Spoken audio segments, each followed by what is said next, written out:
जय गुरु जी। शुक्राना गुरु जी। संगत जी, सारी संगत मिलकर बोलो जय गुरु जी। संगत जी, गुरु जी के चरणों में कोट कोट नमन कीजिए, वंदना कीजिए, आपका कल्याण होगा। गुरु जी ही शिव हैं, इस जगत के पालन करता है। जय गुरु जी। संगत जी, गुरु जी के कृपा से आज दिनांक 27 सितंबर 2023 को गुरु जी की ब्लेसिंग नीलम आंटी जी को और आनंद अंकल जी को मिल गया है। गुरु जी की कृपा से नीलम आंटी जी, आनंद अंकल जी के घर पे गुरु जी का अनोखा डिवाइन सत्संग संपन्न हो गया है। जय गुरु जी। संगत जी, आज हम सभी संगत के लोग यह जानने का प्रयास करते हैं, यह जानने के लिए उत्सुक रहते हैं कि गुरु जी ने बड़े मंदिर का निर्माण दिल्ली के छतरपुर में ही क्यों कराया, जबकि गुरु जी पंजाब के मरेलकोटला डुगरी गांव से हैं। उनका जन्म 7 जुलाई 1954 को मरेलकोटला डुगरी गांव में हुआ था, जो पंजाब में है। पंजाब सिखों का पवित्र स्थल रहा है।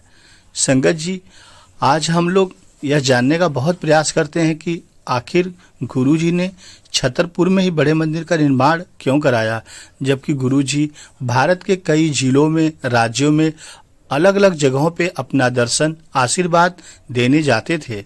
जैसे कि जो है हरियाणा है, चंडीगढ़ है, पंचकुला है, जालंधर है, जम्मू है, ऐसे कई जगहों पे देखा गया है गुरु जी को जो अपना आशीर्वाद देने जाते थे।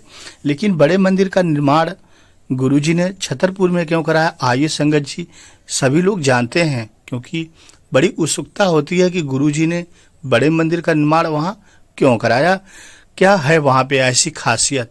जय गुरु जी। शुक्राना गुरु जी। संगत जी, पूरा सुनिएगा, बहुत ही अनोखा शक्तिशाली रहस्य छुपा हुआ है। बड़े मंदिर एक शक्ति केंद्र है। बड़े मंदिर के बारे में संगत जी आइए विस्तार पूर्वक जानते हैं। छतरपुर मंदिर इतना धन्य है कि जब इसका निर्माण शुरू हुआ तो उस भूमि पर बहुत सारे सांप थे। मैंने सुना था कि वहां इच्छाधारी नागों का एक जोड़ा भी था। गुरुजी, क्या कोई इच्छाधारी सांप हैं या यह सिर्फ एक मिथक है?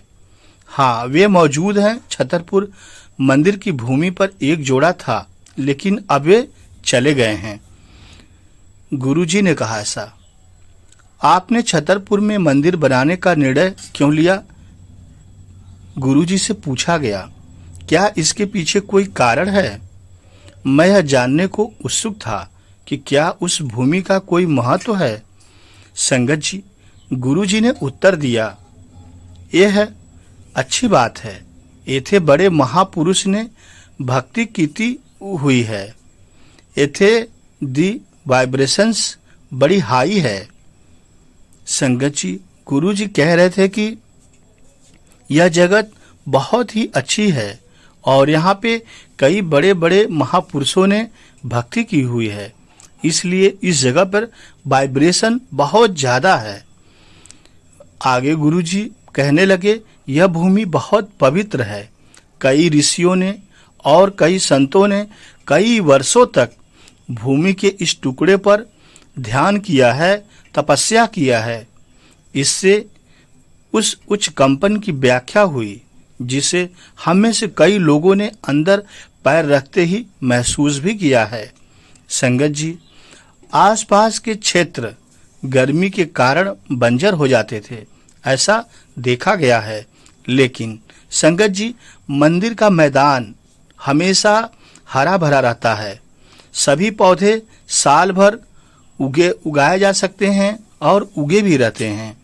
वहाँ पानी की कोई दिक्कत नहीं होती है। संगत जी, हालांकि शिवलिंग खोखला है, ऐसा माना जाता है कि शिवलिंग खोखला है, लेकिन गुरुजी के आशीर्वाद के कारण यह भारी झूमर पर टिका हुआ है। हम में से कई लोगों ने शिवलिंग पर अमृत बहते हुए भी देखा है और गुरुजी के अनुसार एक दिन अमृत की जगह शिवलिंग पर दूध बहता हुआ दिखाई देगा, ऐसा गुरुजी ने कहा है। और आज लोग इंतजार भी करते हैं कि शिवलिंग पर दूध कब बहेगा। जय गुरु जी। संगत जी, प्रवेश द्वार पर जब आप बड़े मंदिर जाते हैं तब आप ध्यान दीजिएगा, बड़े मंदिर प्रवेश द्वार पर स्थित गणेश प्रतिमा की भी अपनी शक्तियां हैं। उस प्रतिमा में अनेकों शक्तियां छिपी हुई हैं। जिस दिन मूर्ति दिल्ली पहुंची उस दिन जनवरी में मनाया जाने वाला एक समारोह लोहड़ी था। मेरी माँ और मुझे गुरुजी की माँ और एक अन्य महिला के साथ छतरपुर मंदिर में जाकर मूर्ति छोड़ने का निर्देश दिया गया। जैसे ही हमने मूर्ति को नीचे रखा और अरदास की, मूर्ति ने अपनी आंखें खोल दी जैसे कि वह असली हो। संगत जी, वहां मौजूद हम सभी लोगों ने छोटी छोटी हरी आंखें देखी जो कि हिल रही थी। जैसे लग रहा था कि वह हमसे बात कर रही हो। हमने जो देखा उससे हम सभी आश्चर्यचकित रह गए। एक पत्थर की मूर्ति अपनी आंखें कैसे खोल सकती है, यह जानकर देखकर हम आश्चर्यचकित थे और हैरान भी थे। संगत जी, हम इस घटना से बहुत हिल गए थे और जब हम गुरुजी के पास गए तो प्रवेश करते ही गुरुजी ने हमसे जो पहली बात कही वह थी, तो फिर क्या गणेश जी ने आप सभी को देखने के लिए अपनी आंखें खोली? गुरुजी ने ऐसा बोला जबकि हम लोगों ने कुछ भी नहीं बोला था। गुरुजी ने यह बातें बोली, जैसे लगा कि गुरुजी तो त्रिकालदर्शी हैं, वे सब जानते हैं। बिना हमारे बताए ही गुरुजी आगे की बात बता देते थे। संगत जी, छोटी हरी आंखें, हमें एहसास हुआ कि हमने जो देखा वह सिर्फ हमारी कल्पना नहीं थी बल्कि सच था। संगत जी, हमें बताया गया कि छतरपुर मंदिर में गुरु नानक देव जी की तस्वीर सबसे ज्यादा उन्हीं से मिलती जुलती है। देवी देवताओं की सभी तस्वीरें चित्रकार की कल्पना हैं और सच्चे भगवान से मिलती जुलती नहीं है। शिव जी की पीतल की मूर्ति भी अपना सिर कभी बाईं ओर तो कभी दाईं ओर घूमती है। छतरपुर मंदिर में होने वाली और अभी होने वाली कई ऐसी चीजों की भविष्यवाणी गुरुजी ने संगत के लिए मंदिर के खुले होने से बहुत पहले कर दी थी। गुरुजी कहते हैं, यह मंदिर सचदी थान है, अर्थात यह मंदिर सच है और यहाँ लोगों का कल्याण निश्चित है। मुख्य अपनी बहुत शक्तियां मंदिर विच पईयां हान है।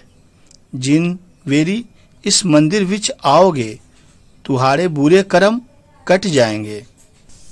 संगत जी, गुरुजी कहते हैं यह मंदिर सत्य का स्थान है।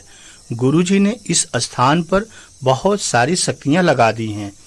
आप हर बार जब आप छतरपुर मंदिर जाएंगे तो आपके बुरे कर्म बेहतर होते जाएंगे।